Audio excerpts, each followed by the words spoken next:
Welcome to the Practical Dreamers podcast, where your dreams and finances collide. I'm Charm, And I'm Dira.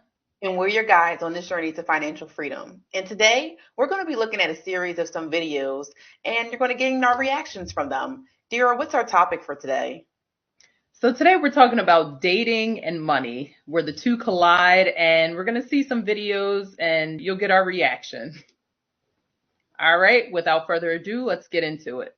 He invests in only individual stocks.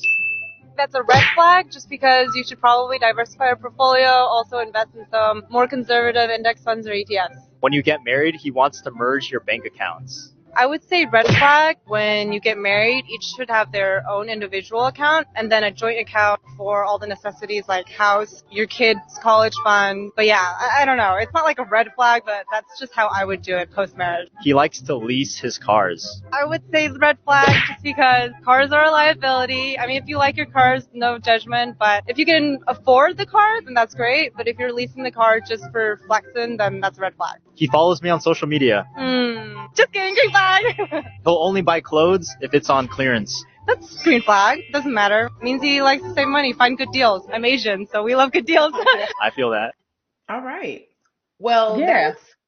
that was interesting. I mean, ideally, my first reaction was like, darn, she actually knows a lot. How old is she? I was actually very impressed, that she actually knew certain things about finances. And I mean, she was a woman that knew what she wants in a man. So I have nothing necessarily negative to say.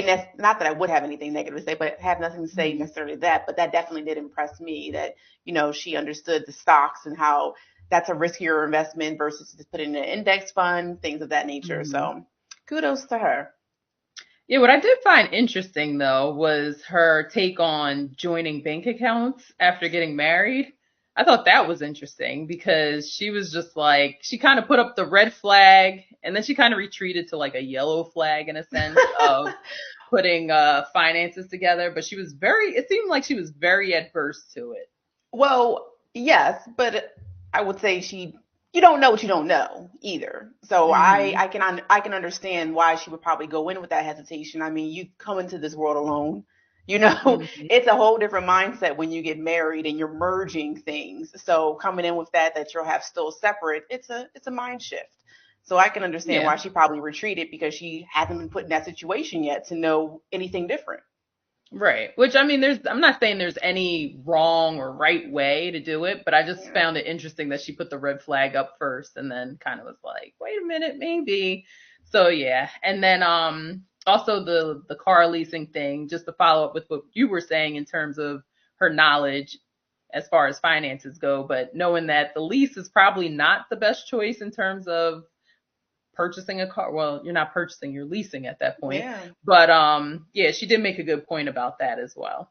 I agree 100%. And ideally, when it comes to vehicles, unfortunately, some women fall into the trap of he has a nice car. That means he has money or he has all these things. And that's not necessarily the truth. So again, I appreciate that she understood the difference. It sounds like she would have been a woman on the date probably asking that question. Do you lease your car? Versus a woman that's taking it at face value, like, oh, you have a brand new Mercedes. That's so nice. And assuming that they have that, they like you said, they purchased this car and they weren't leasing it. But no, sis, that car is going back in about two years, if not sooner. Right, exactly. I know a lot of people get worked up or like caught up in the fact that with material things in general, like you see somebody with nice shoes, car, etc., but then they're like living in their mom's basement or something. So it's like, right. You really can't take things at face value. I do agree with that 100%.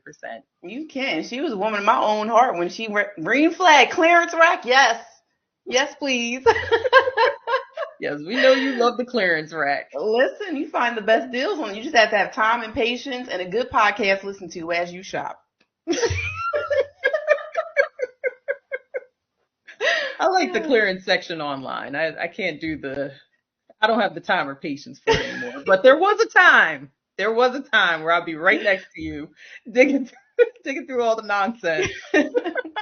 find one thing. I got to try to close on when I'm there. It's the returning thing is getting ridiculous.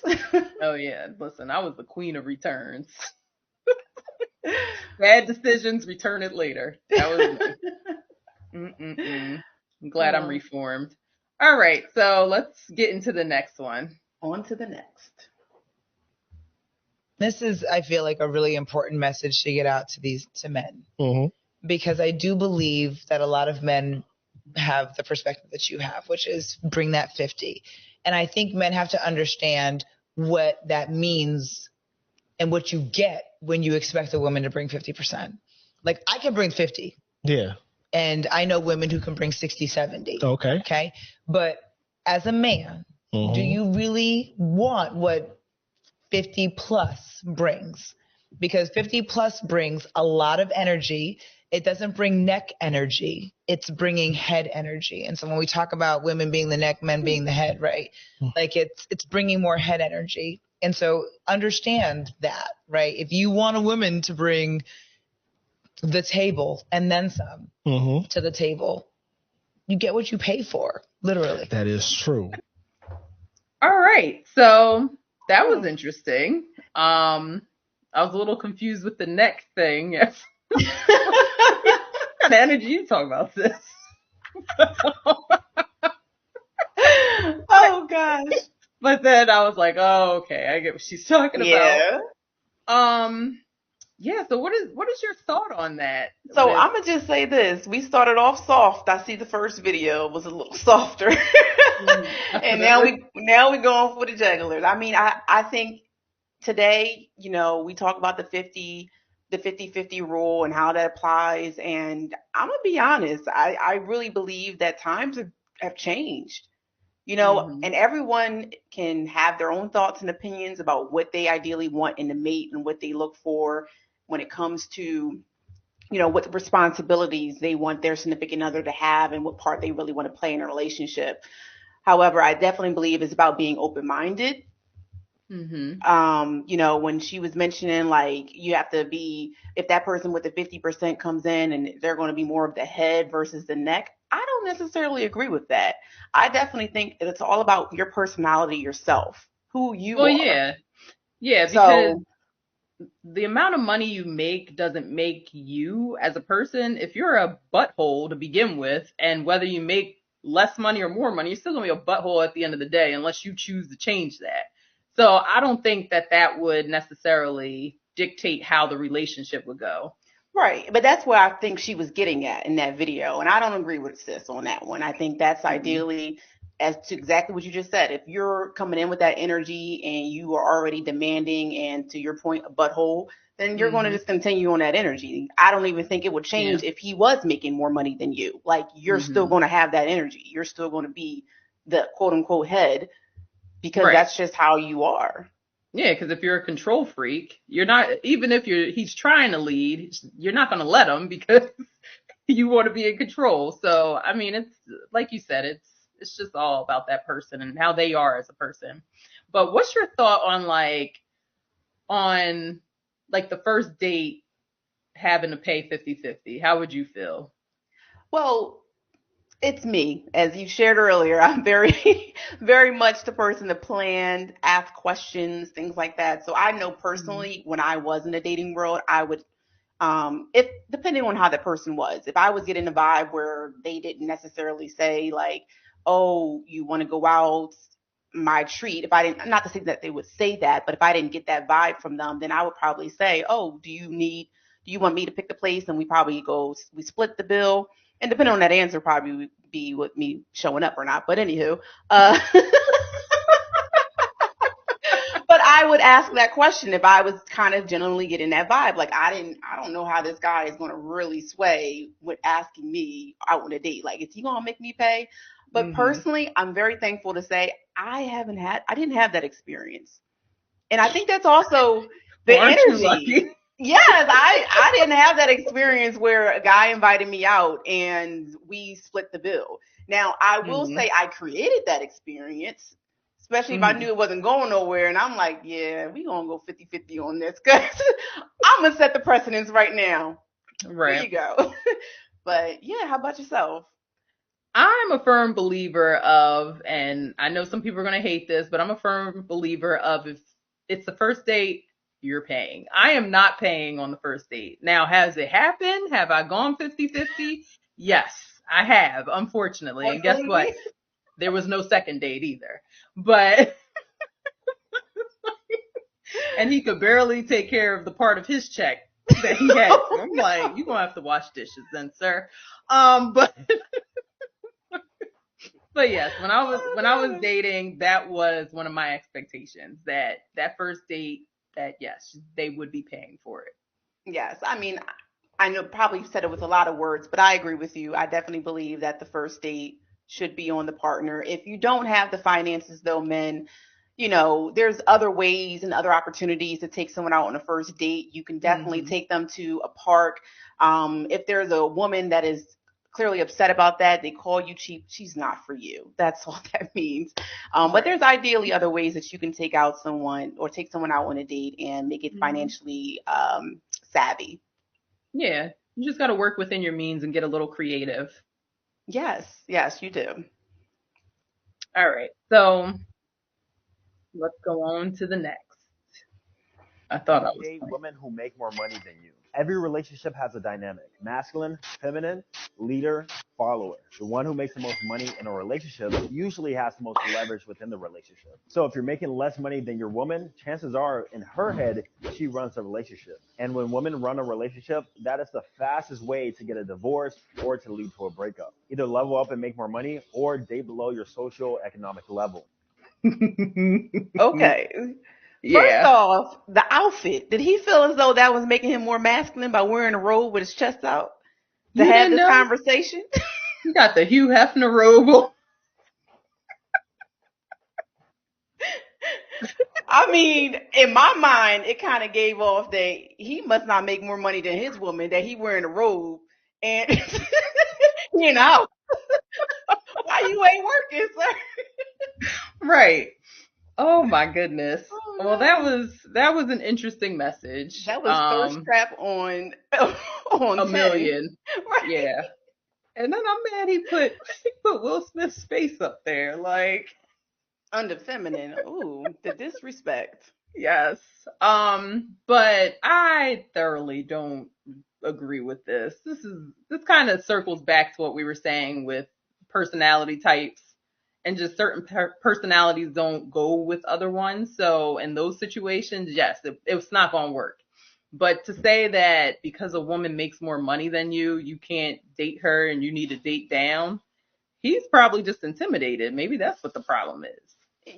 And that could be something that he's dealing with. However, I would also add to that by saying it could be something he's experienced or seen. Mm-hmm. Maybe he experienced that personally within another relationship he had where a woman was making more money than him and she made him feel less than, or his household. Maybe his mom made more money. Who knows? Like, he's seen the dynamics. He's seen the dynamics between his parents. I mean, that happens too. But yeah, I'm sorry. The outfit is just like. You were stuck on the road. I'm not gonna lie. Before you played the video, I said, "Oh, we switching gears. Is this a safe content we about to put? Is he about to take that? What is going on?" But maybe that's what he wanted. He wanted to distract his audience. Clearly, it worked because I'm distracted. Yes. Yeah. Why? Yeah. Well, that was it. That's all I. I have nothing else to add to that either. Outside of him clearly not having a great experience himself. But I definitely don't believe that defines or can, it doesn't define a person whether how much money they make or not. It's all about who they are on the inside. Honestly, Sharon, being a person that was considered a high earner myself, being in a dating market, were there challenges that I faced and things like that?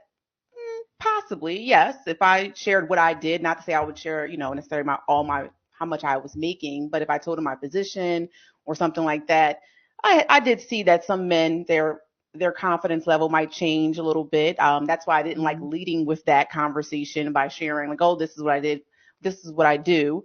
I used to transition that into, more getting to know me, because if you get to know me, you would have no idea what I did. That is true. Right? You have no don't come idea. off with that energy at all. No. So I think that's ideally what it is too, because there are some women that lead with their professions. They lead with their profession, and that could be off-putting to most men. Which I don't blame them, because ideally, even for myself, I mean, I care about what you do, but I not on the first date. Like I want to get to know you as a person to start. Let's start there. And then we can start growing into and talking about, what it is that you do and your passions and things like that. But I can tell you, especially living in DC, that dating market for sure.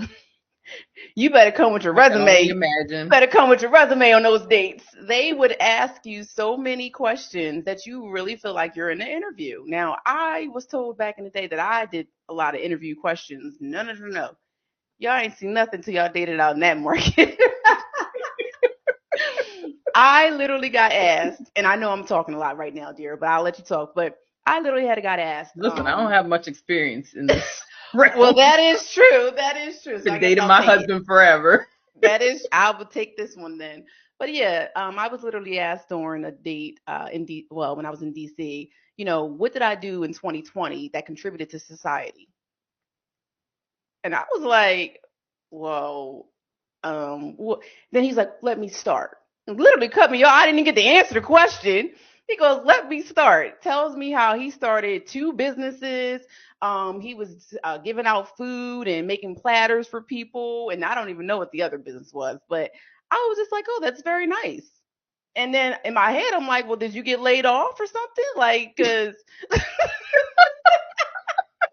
I mean, no shade if you did, but right. I was like, okay. So then I proceed to say, well, I didn't necessarily start any businesses. I contributed by wearing my mask and staying in the house.